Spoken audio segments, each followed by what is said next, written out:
What's up, guys? Scotty2 Hockey here, aka the average hockey fan, and with Anthony Niemi not panning out in Montreal, having a rough go after the All-Star break, and the Habs publicly announcing he will not be coming back next year, let's discuss potential backups for the Montreal Canadiens this year. I have 4 potential candidates. 2 are young players that are already in the system. 1 has some NHL experience, 1 doesn't. And I have 2 guys that are veteran players that are UFAs this year, that are coming off UFA, that are going to be unrestricted free agents this summer, that are coming off their NHL contract. And they didn't have bad years as backups. 1 actually had a really good year and is currently still in the playoffs. But the first guy I got is Cayden Primeau, Montreal's newly signed prospect from the NCAA. He was a steal at 199th overall in the 7th round in the 2017 draft. Montreal drafted him 2 years ago, signed him as soon as he came out of the NCAA, and this is a guy who's already said he wants to go pro, he wants to play pro NHL hockey as soon as possible. He was recently invited to the World Hockey Championships. He played in the World Juniors last year, and some things I had written about Primeau is a newly signed prospect from the NCAA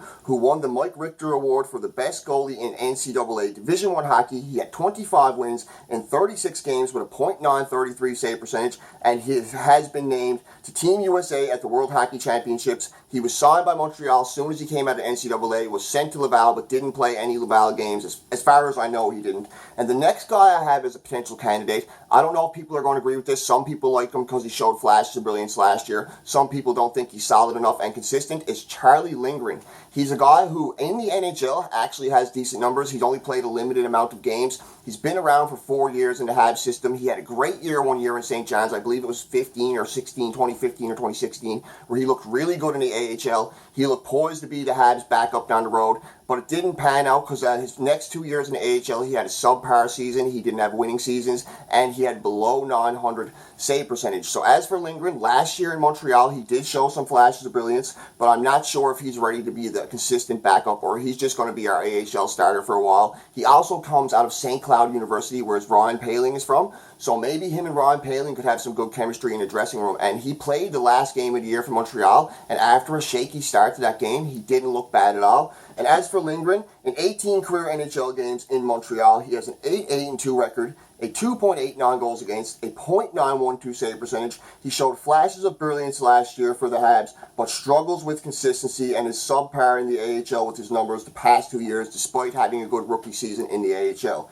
And the next guy I got, some people may shake their head at this, some people not, because he is injury prone. He has fallen apart certain years in the NHL, but he did look pretty decent last year in Anaheim in the limited amount of games he played and as a backup. And he doesn't have bad numbers at all. The past 2 years as a backup, you look at his save percentage and what he does in the games he does play, he's not bad at all. And that's Ryan Miller. Ryan Miller in 2018, 2019, in 20 games played on an 8-7-2 record, so he had a winning record as a backup. He had a .912 save percentage, so he had an over 900 save percentage, over 910 save percentage. He had a below 3 goals against with a 2.76 goals against. Yes, he's 38 years old, so if the Habs signed him, it would be on a short-term deal, and I don't think you would have to pay the guy a lot of money, because his current cap hit is $2 million, and I don't think that guy's going to be looking for a raise. I think he's going to be looking for roughly 1.5 mil, 2 mil, around about the same, because he didn't overperform in Anaheim. He didn't underperform. He did kind of get some injuries, had a few injury problems. There's other markets where he's had injury problems too and struggled with consistency, but I believe as a backup behind Price, he could do a good job. He brings in veteran experience. He has over 600 games played in the NHL and over 300 wins, 17 years of NHL experience. He's a former Vezina winner who in his past was absolutely solid, and he was excellent in Vancouver, and who won his last game of the year on April 3rd with a .962 save percentage against the Calgary Flames. So his very last start of the year this year, he had a .962 save percentage. He won the game for his team, and he beat a top team, the top team in the West, actually. So Ryan Miller could be a potential good backup on a short-term deal. I wouldn't want to see it be no more than 3 years, because by the time the end of the contract, he'd be 41 years old. And I'm not saying he can't perform at 41, but any more than that is just ridiculous. So you don't want a 43-year-old backup in Montreal. We'd never hear the end of it from Leafs fans. And the last guy I had, this guy had a great year the previous year in Toronto and a great year this year in Carolina. I don't know if we get him, because I honestly think Carolina is definitely going to do everything they can to re-sign this dude. But if Montreal threw a bit of money at him and was willing to ante up to get him, I believe he could come to Montreal, and he has thrived in Canadian markets before, and he loved playing in Toronto. And if all them hints didn't let you know who I was talking about, it's Curtis McElhaney. Carolina Carolina's backup, I don't even really want to call him a backup because he was like pretty much half and half. He didn't play 40 games, but he played pretty damn close to that. A 35-year-old backup who did an excellent job in Carolina, getting them into the playoffs for the first time in God knows how long in Carolina. His cap hit is under $1 million. It's only $850,000. That's excluding bonuses. He has 33 games played this year. He's 20, 11, and 2. He has a .912 save percentage, so the same as Ryan Miller pretty much. A 2.5 goals against and 2 shutouts, and he's a big game goalie. One thing I noticed about McElhaney that a lot of people don't talk about, you can put him in pressure games, and he shows up. He's not the type of backup you put him into a pressure game and he's going to fall apart. He's the type of goalie, he's going to play hard for you every night. He's not a guy who I see get blown out like the way Niemi got blown out in certain games. I've rarely seen McElhaney give up 3 goals on the first 10 shots like Niemi did back-to-back this year. And he is a consistent backup, and that is what Montreal needs. And if anything ever did happen to Price, God forbid, this is a guy you could stick in as the starter, and I would totally feel comfortable with him as our starter. He's only 35 years old, so I'd say he has another 4 or 5 years in the league personally. He hasn't ran into a pile of injury problems in his career, and he was excellent in Toronto. He was also excellent in Toronto because the year prior in Toronto, in 15 starts, he had 11 wins, a .934 save percentage, and a 2.14 goals against. And that's not even including the 3 games he played where he had to fill in for Anderson after Anderson got pulled.